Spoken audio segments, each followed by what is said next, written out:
Will the Warriors finally pair Steph Curry and Giannis? Will Steph Curry and Giannis finally be teammates? So we'll talk about today the Warriors' potential offseason moves in this video and what I think the Warriors could do this offseason in order to improve their roster to become championship contenders.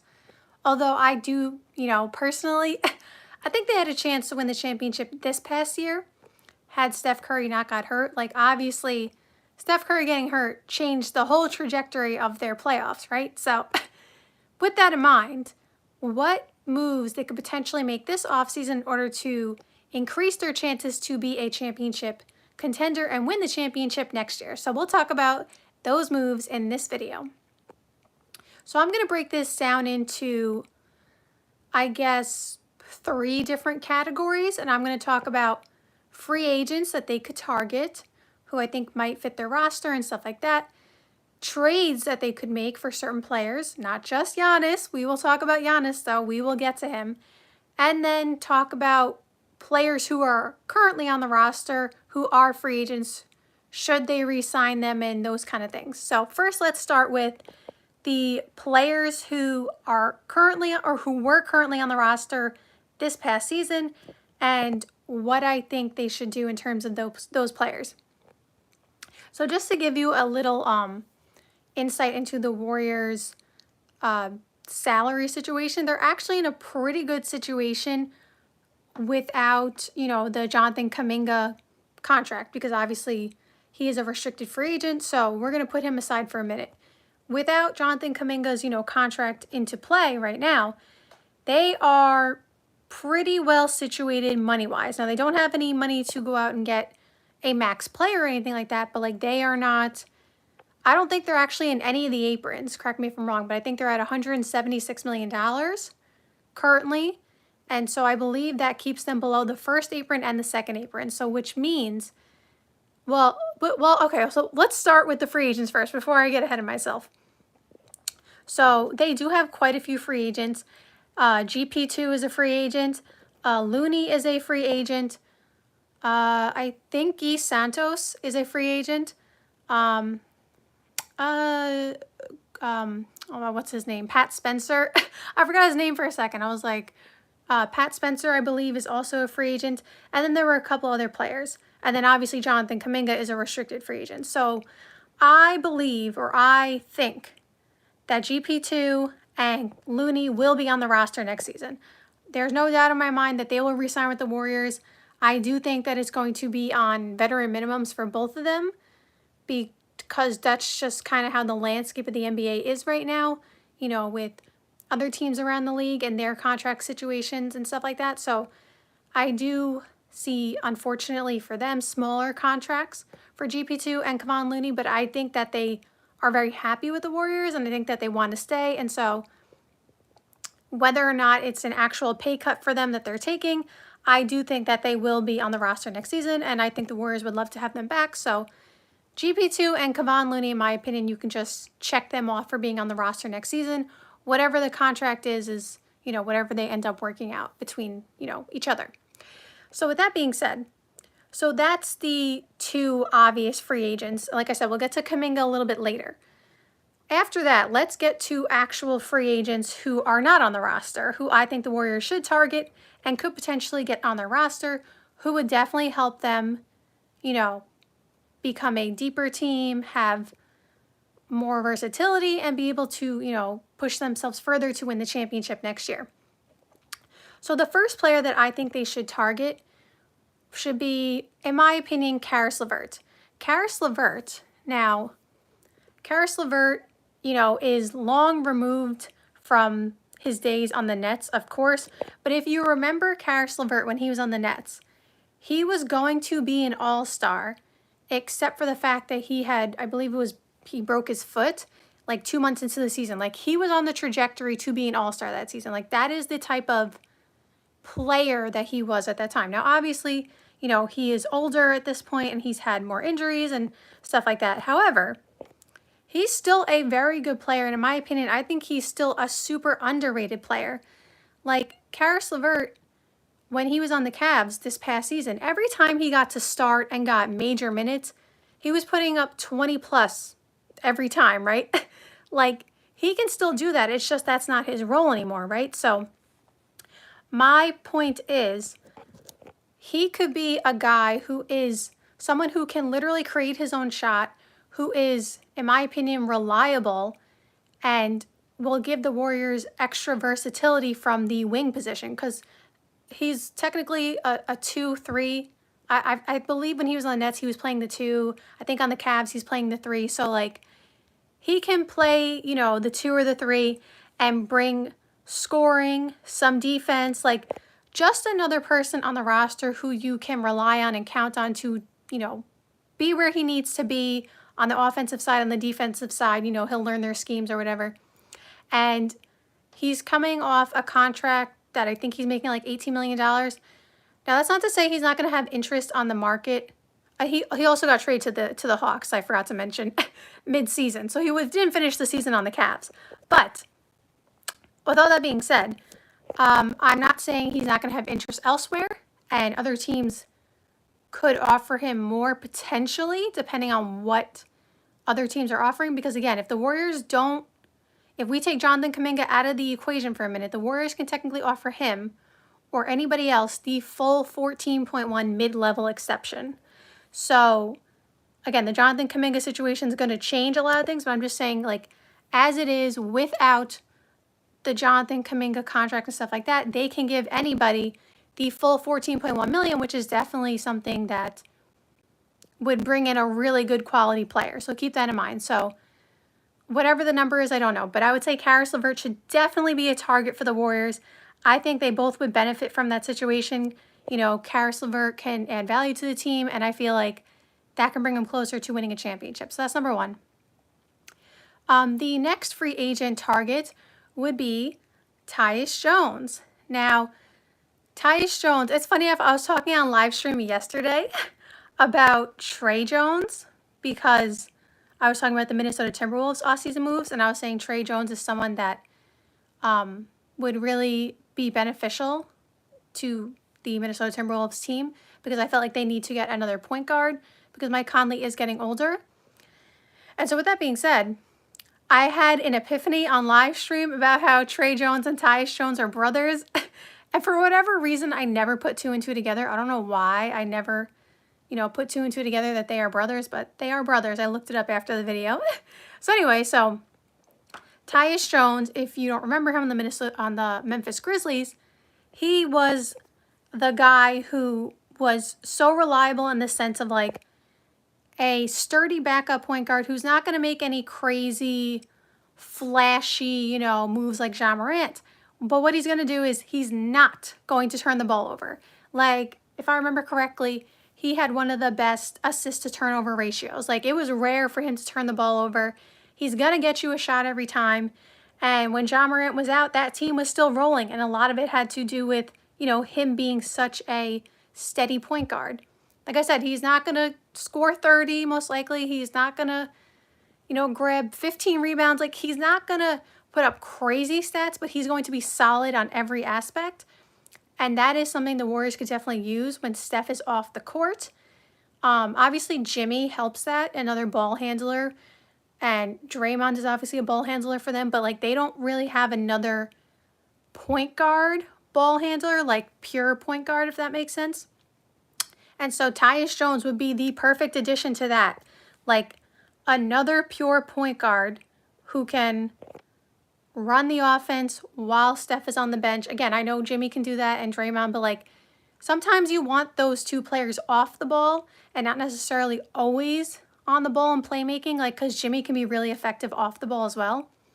So I think if you bring in someone like Tyus Jones, that could really, really, really help the offense. Because another player who they could target in free agency is someone they actually did sign last year, and that is DeAnthony Melton.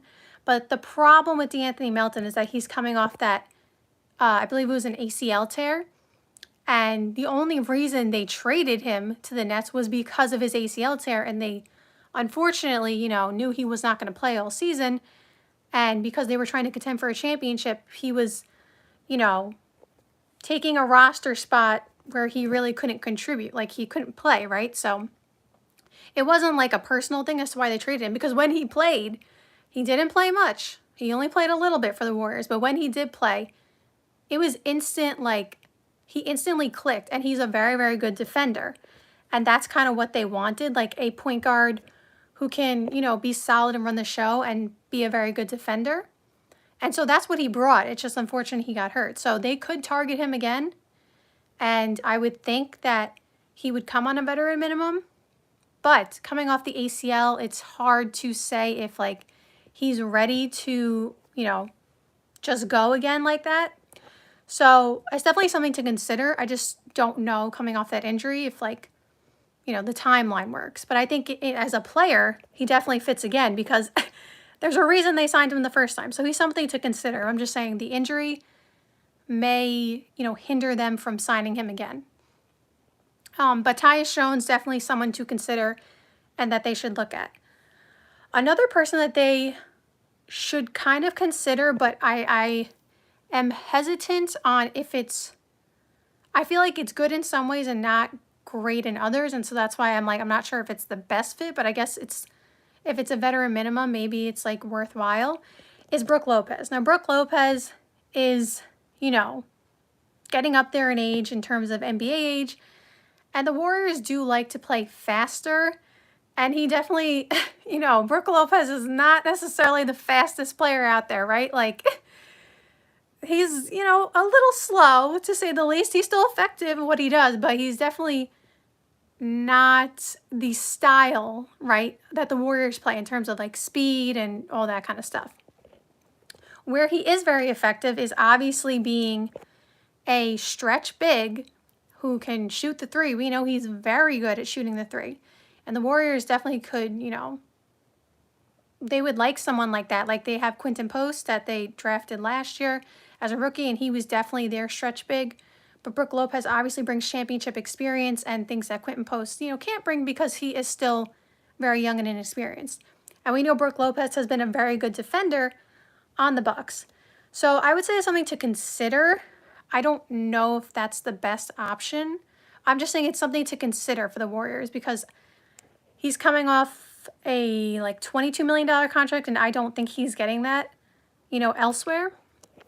And so I just think he's someone to consider, but I wouldn't say that's my first choice if I was the Warriors, just because I'm not sure if his, you know, style fits the Warrior style, if that makes sense, right? Like, again, the shooting the threes and all the stuff that he does well is all great, but if he can't run, if he, I don't mean to be like he can't run up and down the court, but you know what I mean. Like, his style is definitely slower paced, and like, I don't know if it just matches with them, but it's definitely something to consider because he's still a quality player in the league. So I'm trying to remember if those were all the free agents I was thinking. I think it was, because I think the trades is where it gets more interesting for the Warriors. So obviously, let's address, you know, the elephant in the room, the Warriors trading for Giannis. I know everybody wants to hear about that, so let's talk about that. Obviously, if they can get Giannis, you get Giannis. Now, I don't know what it would take to get Giannis. Like, I don't know, because we all know what Giannis's value is. So any type of offer for Giannis has to be monumental. And so I don't even know what that would look like, not only just for the Warriors, but for like any team. Because, you know, we hear rumors about the Knicks with Giannis, and like, I don't even know what their offer would look like in terms of like what they would give up for Giannis, because I don't even know what the Bucks are saying that they would want for Giannis, right? Like, the only team that we can like kind of, you know, make an offer for would be like the San Antonio Spurs, because we know the Spurs have a bunch of picks and a bunch of really, you know, good young up and coming players. So like, for them, it's obvious, you know, what their package would be. And even then, I've heard people say they will not and they can't include, well, obviously they don't want to, but like that they will not include Stephon Castle. And I feel like that is like, I wouldn't trade Stephon Castle, but I'm saying like, I feel like for the Bucks, that is who they want the trade to be centered around if they're going to trade him to the Spurs. So like, if that's the case, that you're not trading Stephon Castle, I don't know if you're getting Giannis, right? Like, I don't know what teams are going to have to give up to get Giannis. But I say all that to say, Steph Curry and Giannis, I mean, that's a duo right there, right? Steph Curry and Giannis equals championship. I'll say that again. Steph Curry and Giannis equals championship. Because can you imagine Giannis driving to the paint and kicking it out to Steph Curry for 3? Is there anybody better to kick it out to for 3 than Steph Curry? That, like, pick and roll Giannis, Steph Curry, unguardable. Unguardable. Imagine a Giannis and Steph Curry pick and roll. So I say all that to say, I don't know what it would look like, but obviously if you can get Giannis, you go get Giannis. That is the obvious, obvious answer. So besides that, because again, for most teams, that is really hard to figure out how to, get a trade done. And does he even want to leave Milwaukee?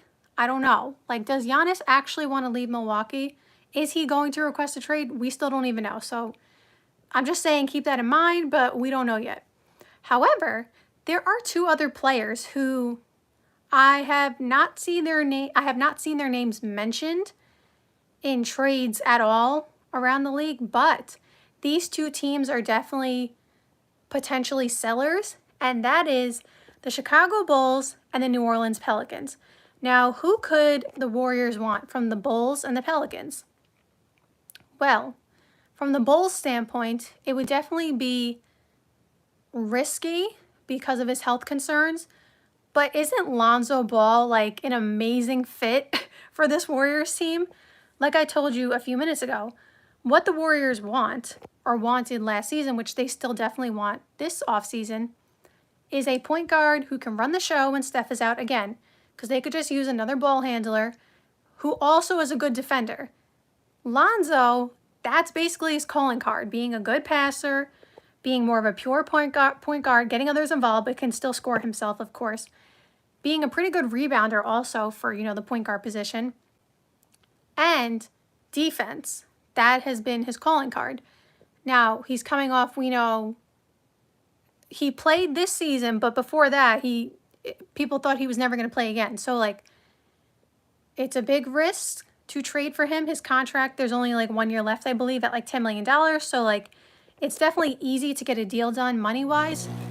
So, oh, my AC made noise. That scared me.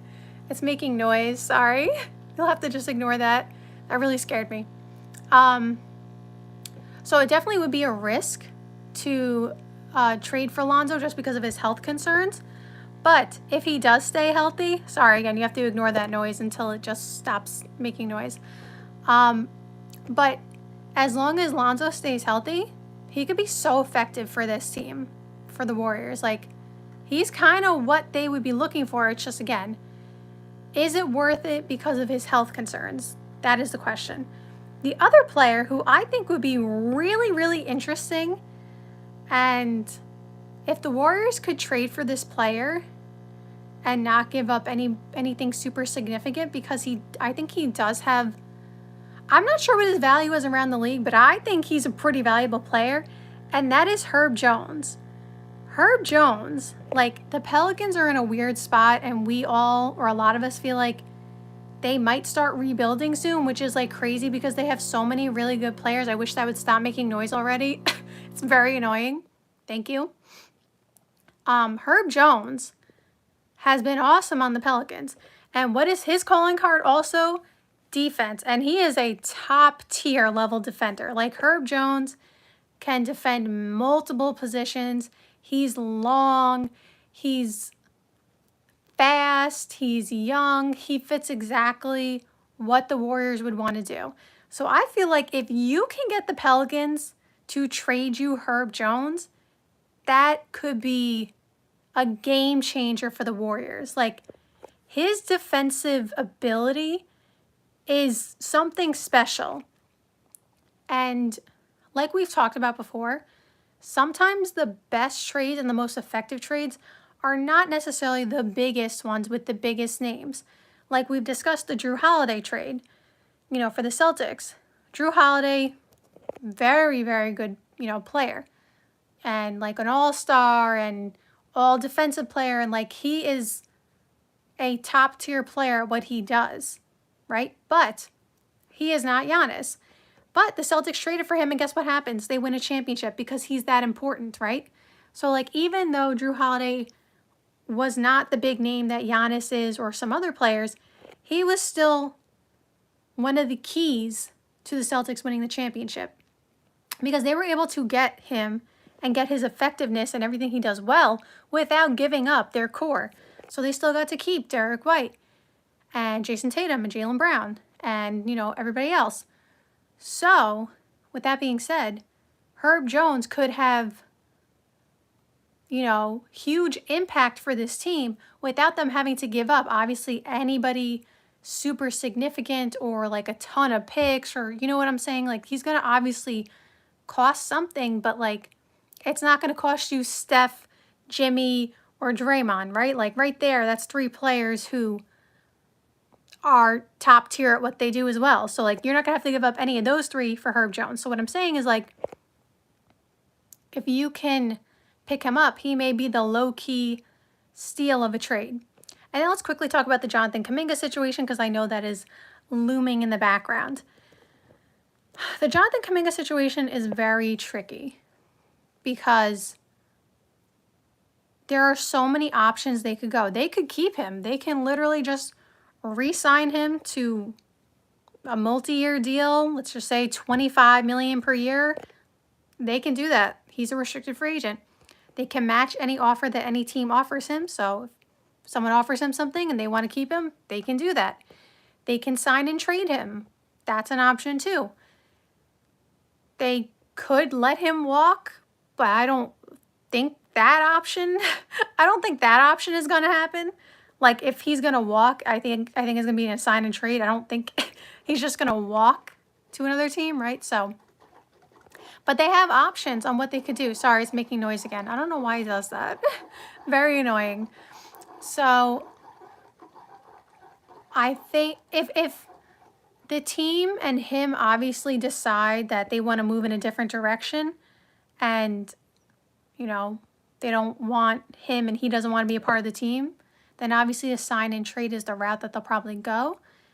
And then again, if any team offers him anything, they can just match any offer. So like they're kind of, from a front office standpoint, they're kind of in a really good spot, you know, with Kuminga from like a beneficial standpoint for them because they can't lose, if that makes sense. Like they can either match the offer and he'll have to stay.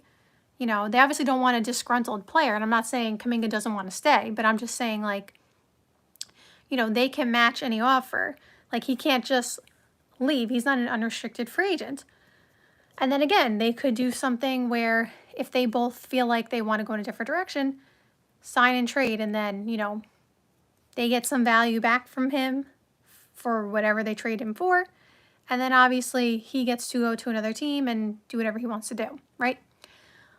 I don't know what's happening, to be honest. Like, I'm not sure. Like, if you watch this page, you know I think Jonathan Kuminga has superstar potential written all over him for the future.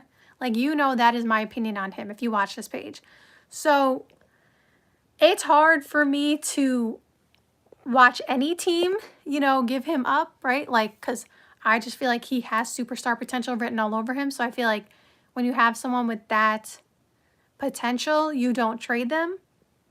But, like, maybe the situation, because Steph Curry is still, you know, there and technically still in his prime, and like Steph Curry is going to be the #1 option until he retires, and Jimmy is probably #2 now until he retires, I guess, or, you know, leaves or is traded or whatever, right?